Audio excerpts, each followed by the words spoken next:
Hola amigos de YouTube, una vez más con ustedes. En esta ocasión les traigo, bueno, básicamente es una canción de desamor, pero no es realmente una canción, es un rap. Y ahora vamos a tratar de acompañarlo y también cantarlo y acompañarlo. Vamos a ver qué tal nos sale.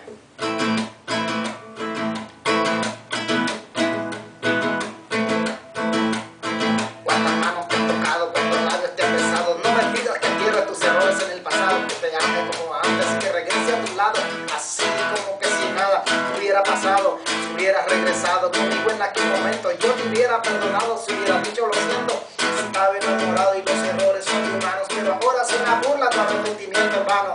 Déjate que no soporto mirarte a la cara. Cuántas noches estuve esperando a que me llamaras, no sabes por las que pasé tratando de olvidarte. Lloré hasta quedarme sin lágrimas, sin ignorarte, solo de imaginarte en la cama con otro hombre. Despertaba en las madrugadas gritando tu nombre. En tu cara bonita nunca imaginé un engaño, que lo que más amaba me causaría tanto daño. En que te convertiste, dime, ya no sé quién eres. Sabes que te elegí por ser distinta a las mujeres. Hipócrita, no vuelvas a decirme que me quieres. Ya sabes que una vez el amor se muere. Ahora que tu príncipe resultó ser un sapo, al bajarse del carro ya no se mira tan guapo. Ahora que dejó de darte cosas materiales y descubriste que solo eras uno de sus jales, se te ocurrió buscarme con una carita de menta. Tienes bonito culo, pero con él no se piensa. Me di también la pena de decirte más ofensas, pero acaso esta pendeja aún no conoces la vergüenza.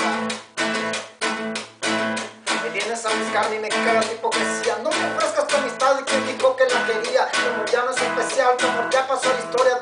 Yo ya ni me acuerdo, un hombre no tiene memoria. Cambiaste nuestras vidas, hay momentos inolvidables por alguien que te trató como un platito desechable, porque después de usarte te arrojó como basura. Yo no soy depredador de amor de mujeres impuras.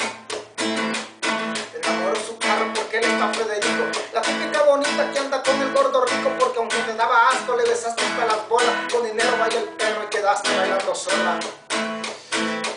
Que yo podré ser pobre para comprarte con feria, como orgullo aprendí a ser feliz en esta miseria. Y no existe regalo caro, billete o moneda que te quite lo zorra por más que vistas de seda.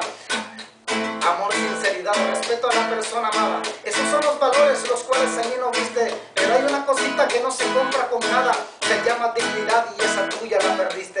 Ahora que tu príncipe resultó ser un sapo, al bajarse del carro ya no se mira tan guapo. Ahora que dejó de darte cosas materiales y de